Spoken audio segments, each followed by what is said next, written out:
all of you. Well, I'd like to take you through the financial highlights for this particular quarter. The consolidated sales are up by 38% year-on-year to 104.3 million as against 756 million in last quarter, Q1 FY18.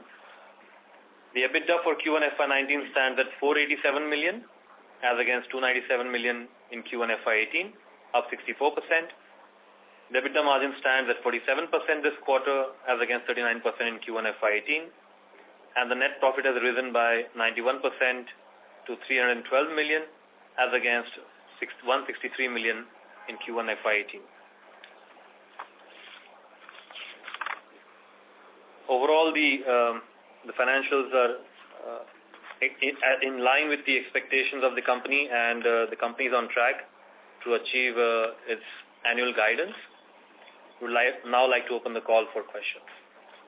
Thank you very much. Ladies and gentlemen, we will now begin the question and answer session. Anyone who wishes to ask a question may press star and 1 on the touchtone phone.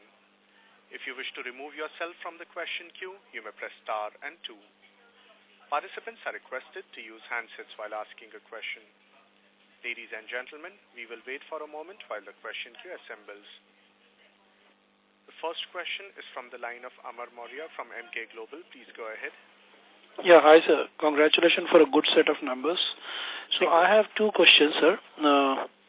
Number one is, what was the revenue from the Evox during this quarter, and what was the EBITDA?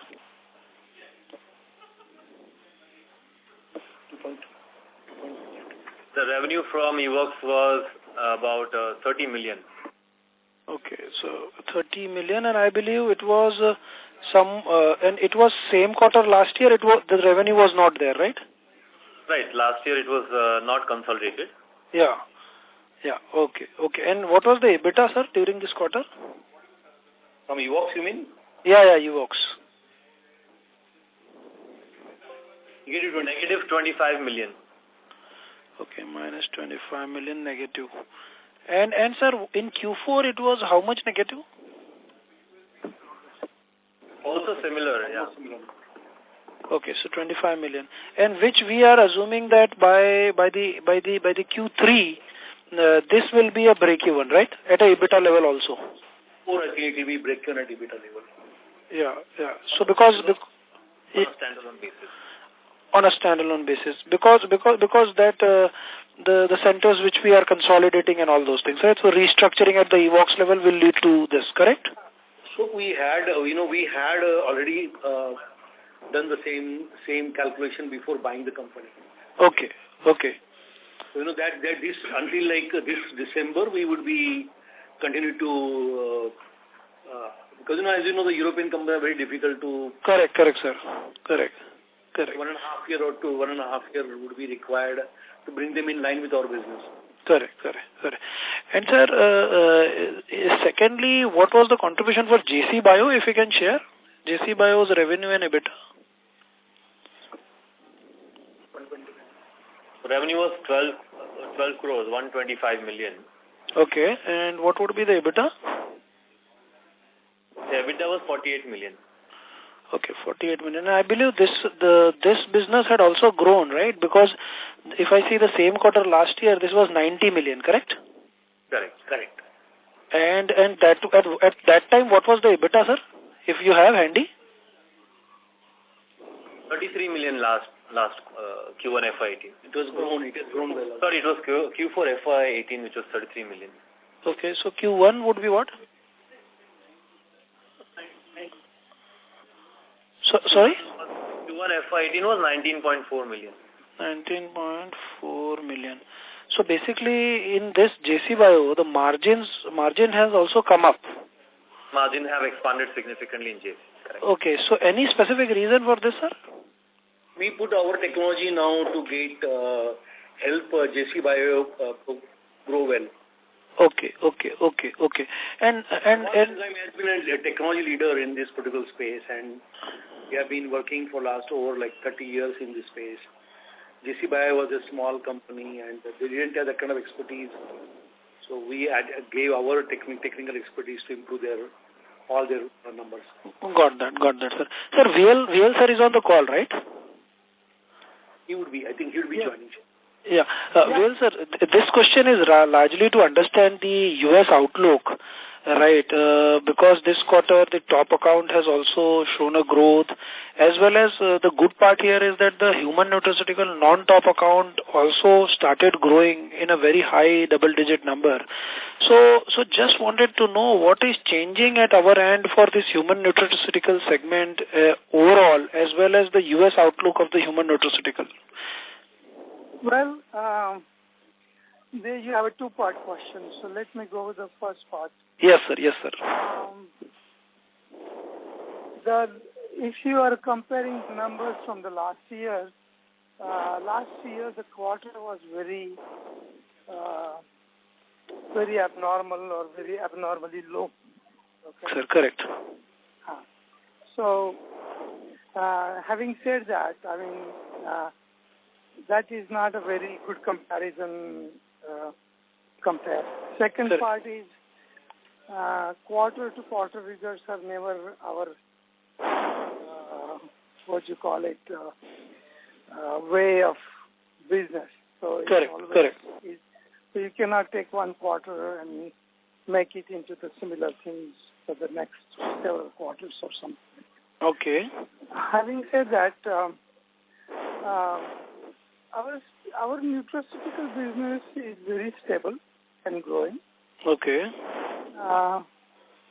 And we see reasonable growth like as usual in this market.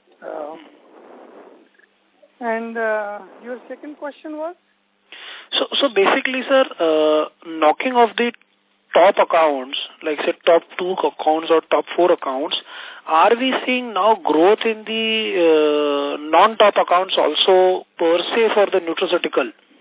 We see the top accounts probably maturing and stabilizing or a little bit less, but other accounts are growing. Okay. So, but then you don't see a large growth over here. You are saying that's mid 2-digit number is the number which we should look, right? Yeah, that's it. Correct. Okay, sir. Anything specific, sir, to know from the U.S. outlook or from the overall business point of view, which you are seeing is changing dramatically?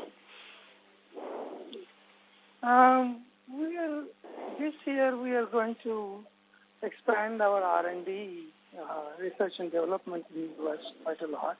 Okay. And we see putting a lot of foundations for the future growth in probiotics, etc. Okay. So is that going to be a large expenditure of R&D over there, or the guided number which is of around 25-27 crores which we are talking about, this is the part of that initiative, or it is over and above that? It is going to be a substantial numbers, but until the plans are finalized, I cannot give you some kind of an ideas on it. Okay. But we are working on those things right now. Okay, and how fast we will be able to see some, fructification of the revenue from those R&Ds? Is it going to be a immediate phenomena, or how much time frame it is required post the R&D execution happens? It is reasonably quicker because there are several different types of R&Ds, and there are R&Ds which are in customer-related R&Ds, and there are R&Ds which are fundamentals like culture area things which we do here. Okay. So each R&D is little different, and this R&D will give you more of an customer-oriented R&D gives you a little bit faster results than the basic R&Ds. Okay. Thanks a lot, sir. That is helpful, sir. You are most welcome. Thank you. Yeah. Thank you. Before we take the next question, we would like to remind participants that you may press star and 1 to ask a question. The next question is from the line of Ashiyanand from Allegro Capital. Please go ahead. Yes, thank you for the opportunity. The question I have is a little basic. If you're looking at general trends in the industry around human nutrition, diet, preventive wellness, nutrition, all of these are relatively higher growth areas. However, on our human nutrition business, we kind of speak of relatively more muted growth. Just trying to understand, is this a dynamic where we have a large top account which is growing slower, which is pulling down overall growth rates? So how really do we see this?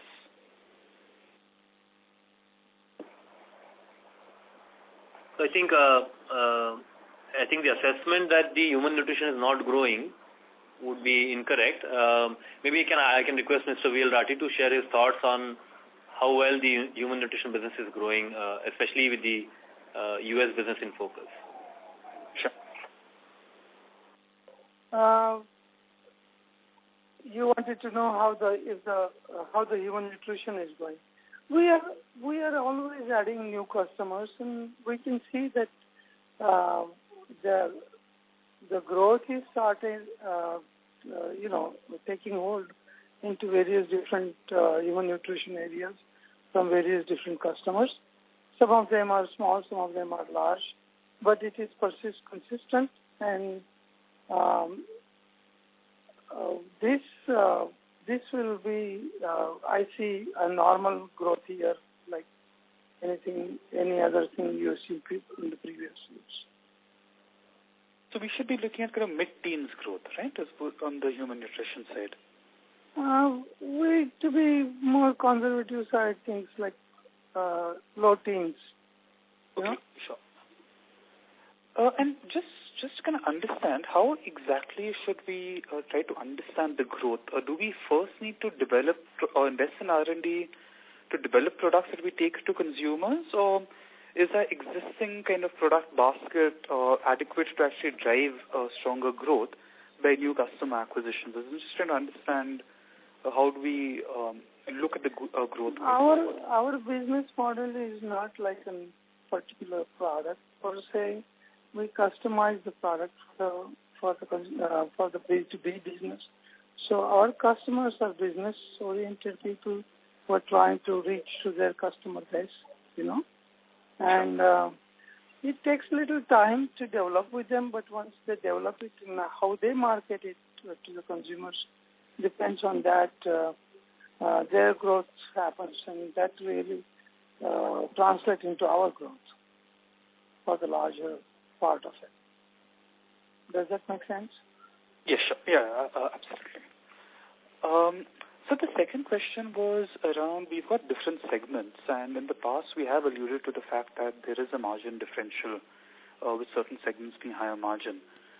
Just wanted to kind of understand how significant is the difference in margins across, say, human animal nutrition and the food and non-food processing segments? Piyush or someone can answer that? Sure. So not very different, because if you look at the overall gross margin profile of the company at a consolidated level, we are doing close to between 75 and 80%, very close to 80%. So even though we may think notionally that industrial businesses might be lower margin, it depends on the competitive strength of the company. And so we operate generally in areas where we have higher competitive strength and therefore reasonable profitability in comparison also with our nutritional businesses in human and animal nutrition. So does that answer your question? So you think there is a differential, but it's not very significant because we're also earning higher, relatively decent margins on the industrial side. Would that be correct? In the industrial segments, we operate in niches, again, where we have relative competitive strength and therefore higher profitability. Okay, excellent. And just lastly, can you quantify what's the revenues we're getting currently from our top account?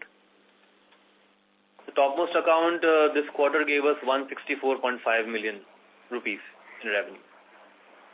Okay, excellent. Thanks a lot for the answers. Welcome. Thank you. A reminder to the participants, anyone who wishes to ask a question, may please press star and 1 at this time.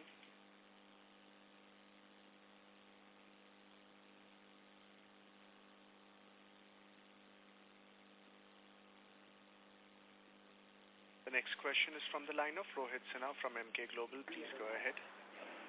Thank you for taking my question, sir. Just one question on the tax side. This quarter we have a tax rate of around 26%. So post that US benefit, by the end of this financial year, what kind of tax rate it would be? Yeah, it would be similar in 26 to 28% range. Okay. And going forward for FY20 also will be in the same range, right? We should expect that unless there's substantial difference that comes in because of Indian tax rates going up. Okay. That's it, sir. Thank you. Thank you. A reminder to the participants, anyone who wishes to ask a question may press star and 1 at this time.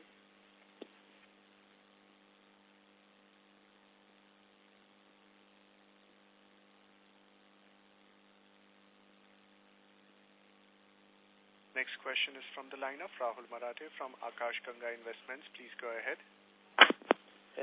Thank you, sir, for the question, and congratulations on the good set of numbers. Thank you so much. Sir, just wanted to get guidance from you, like that we are seeing very good traction in terms of the numbers in growth. So could you guide us for the next 3 years, like the top line growth which we can see on a sustainable basis for the next 3 years?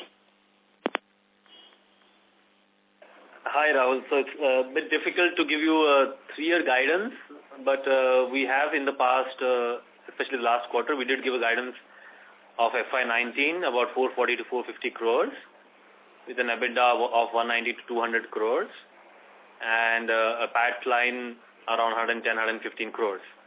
So we are very much in line to achieve those set of numbers.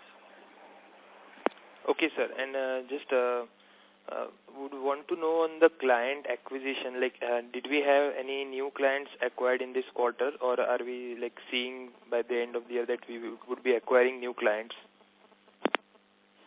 So client acquisition is a normal process, although we have some churn always, but this quarter the interesting thing is the top client although having come down to 16%, our top 10 revenues are still 44-45%.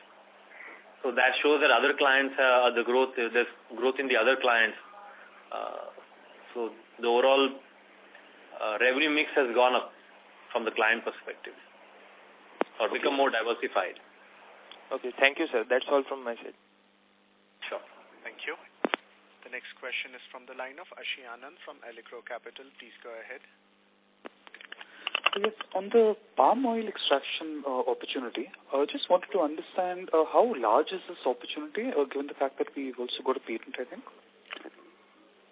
Estimated the market potential to be close to $500 million, but $450 to $500 million. Okay. But as you see, it's penetration, so we expect some commercial revenues to begin in FY20. Next financial year. And how kind of competitive would we be in this particular market? Because the market size is obviously quite large. And so what kind of, say, market share could we look at over, say, by FY23, 24?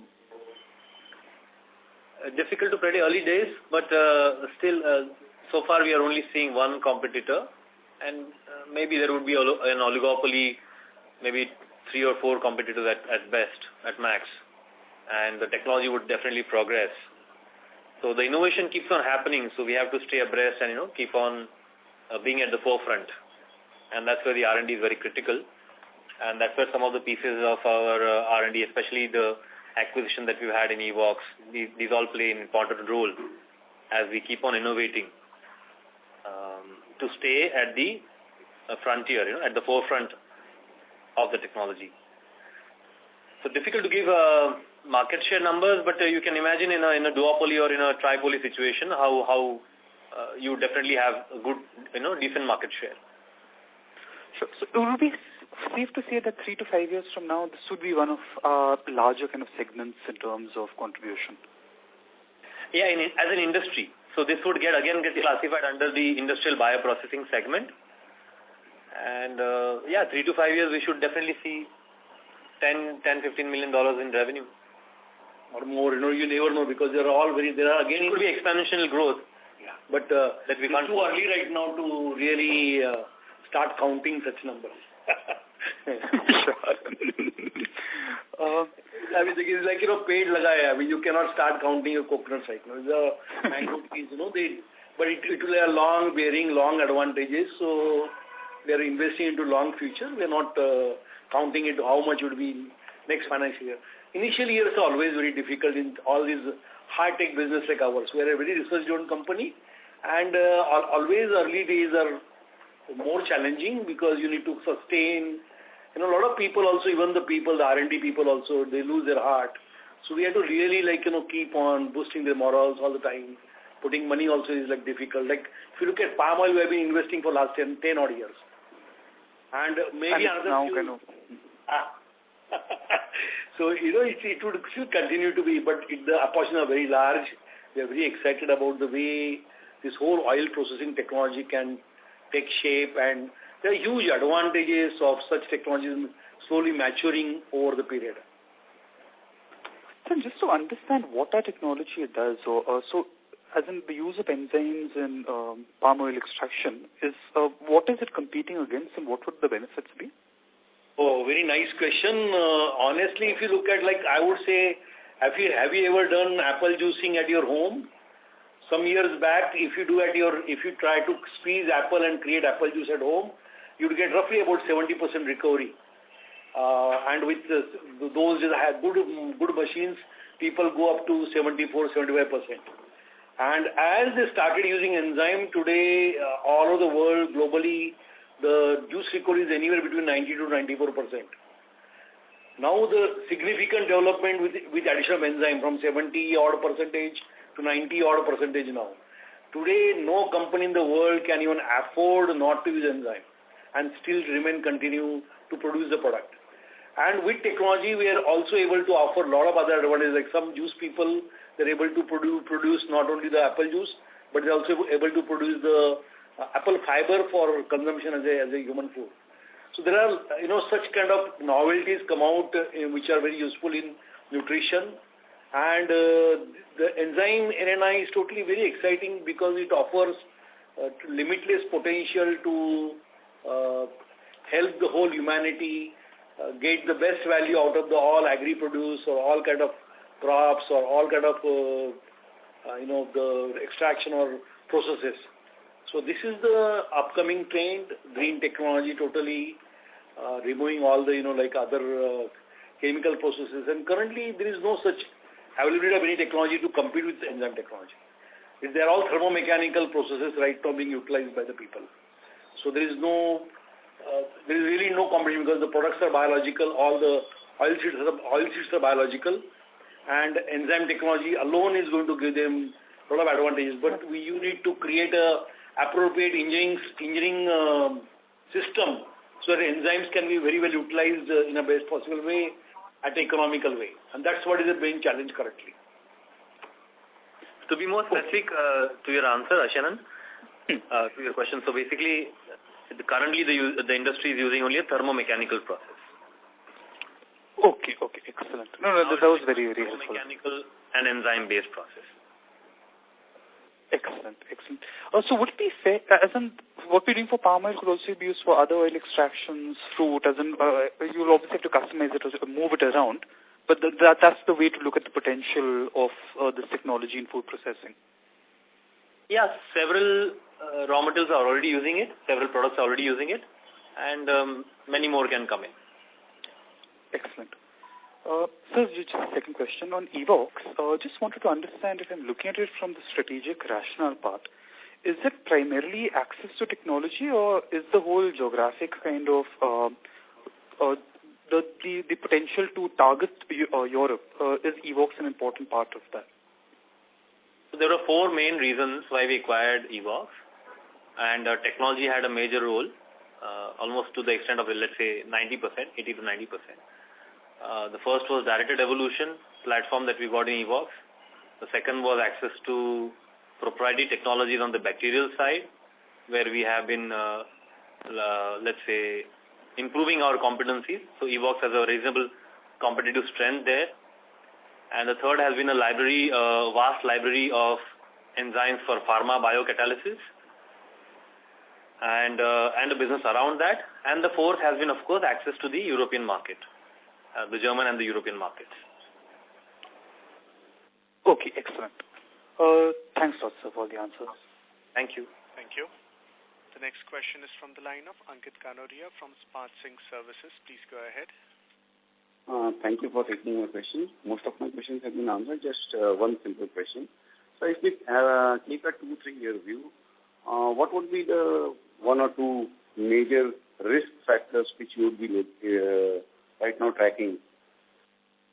That's it. I think the risk that we would be tracking is, for example, competition coming in some of our larger products. So one of the key products that we have is serratiopeptidase, from which we derive about close to 25% of our revenues today. Mm-hmm. And any competition in that area could definitely have a major impact on the company. That's one risk area. So product concentration, the client concentration risk has come down, as you can see in this quarter. The topmost client contributed only 16%, vis-a-vis almost close to 25% about 2-3 years back. And so I think this is a good trend to see, that overall we are not relying on a single customer or a few large customers, and rather the customer base is wide and widespread. Okay. So these are the two large risk areas that we see, and we have been addressing these. Okay. Thank you. Thank you so much. That answers. Thank you. Thank you. The next question is from the line of Dharmik Patel from Active Alpha Advisors. Please go ahead. I just have one question. Recently there was a discovery of new enzyme which consumes plastic. So do we plan to move into this field, or are you exploring presently? Not at present. Not at all. Nothing we are doing. Dharmik, sorry. Yeah, not at present. Thank you. Okay. All right. Thank you. Thank you. The next question is from the line of Anshul Sehgal from Kotak Portfolio Management. Please go ahead. Good afternoon. Good afternoon, Anshul. I have two questions. One is that you mentioned serratiopeptidase is about 25% of revenues. And obviously someone entering into this space can cause some amount of risk to business. How do you intend to mitigate this risk? One is that. And second is that in all the products that we are present in, and in those product categories, what would be the market opportunity for the company? Yeah, let me take each question one by. So the first question regarding serratiopeptidase, our strategy has been to keep a tight focus and rein on the cost structure, and we can say that we are most competitive in producing this enzyme today, and there's constant innovation. Although there's hardly any competition, we still continue to innovate and continue improving the margin and the productivity profile. So that's our way of approaching, and of course constantly monitoring the market for any new competition that comes in. Right. If I come back to your second question, I think that's regarding the different products and the market sizes, right? That's right. What is the market opportunity for us?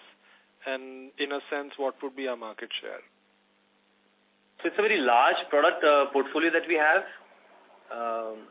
starting from 68 base enzymes and probiotics, and then these, when we convert into products, are more than 400. So it becomes very difficult to give you a product by product overview. Right. But that's where if you look at the overall industries or segments that we focus on, the human nutrition has a market potential of around $300 million globally. Okay. Dollars. The current state. But, and the animal nutrition is close to $900 million. Okay. And the industrial bioprocessing is close to $4.5 billion. Now, of these three segments, our presence or our key products would be a few of the entire segment. So if we were to just break it down into our products, say if serratiopeptidase is about 25% of sales, and it is a significant product for us, say for something like that, how much would be the market share that we would be at? See, there are lots of things which are developing in the process because, we are only in certain geography we are currently operating and our market penetration is not that to a global level. So each and every enzyme, still the markets are still developing. Okay. Like nutraceutical industry is so well developed in US, but not. It is also happening now. The same thing like EFSA has, not EFSA, our FSSI or Indian government has opened up new opportunities of using enzyme now as a nutraceutical supplement. Same thing happening in Europe and other part of the world also. So there are markets, new markets getting opened, geography is getting opened. China is like quite open to all nutraceutical products. So there are several new markets which we need to tap.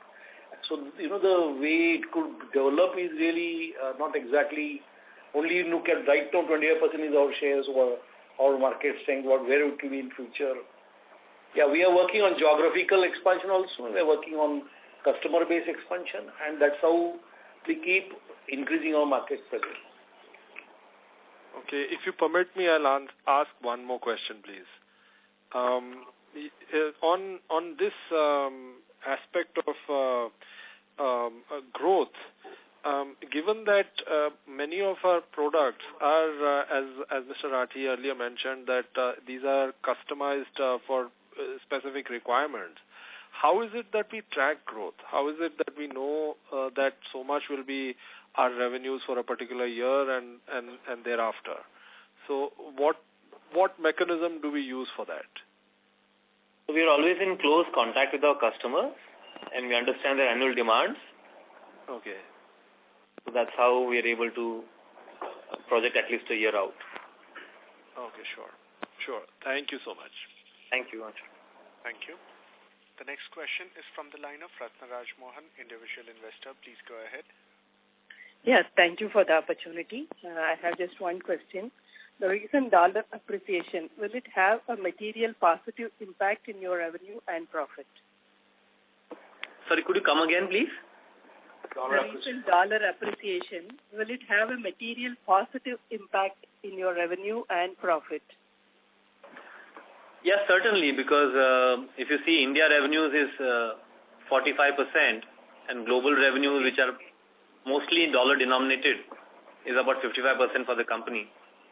So naturally a rupee depreciation or a dollar to rupee, especially since our revenues are reported in rupees, they'll definitely have a positive impact for us.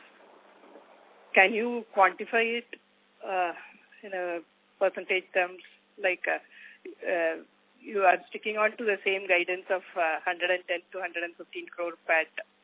So with this appreciation also, you still want to stick on to that number? Yeah, we'd like to be conservative. That's our approach. Okay, thank you. But we may very well see a PAT in excess of 120 crores. Okay, thank you. Thank you so much. Welcome. Thank you. A reminder to the participants, anyone who wishes to ask a question, please press star and 1 at this time.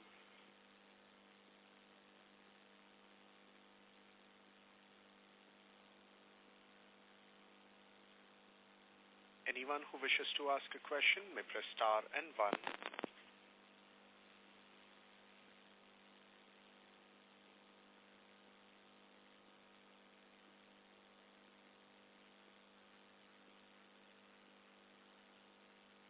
A reminder to the participants, anyone who wishes to ask a question may press star and 1.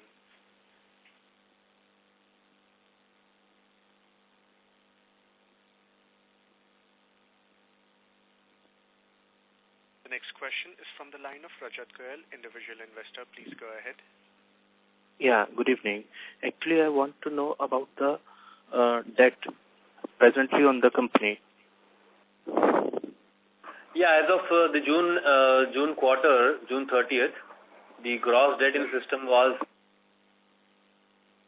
654 million and the cash on the balance sheet was 931 million. Okay, so any plan to reduce it further? Yeah, the company is looking at different avenues of reducing the debt. Okay, and what about the pledged shares? Any plan to reduce that also? So I think that question should be addressed specifically to the promoters. Okay. Okay, that's all. Thank you from my side. Thank you. Thank you. A reminder to the participants, anyone who wishes to ask a question may press star and 1 at this time. As there are no further questions, I now hand the conference over to Mr. Piyush Rathi for closing comments. Thank you very much for joining us today, and good day to you all.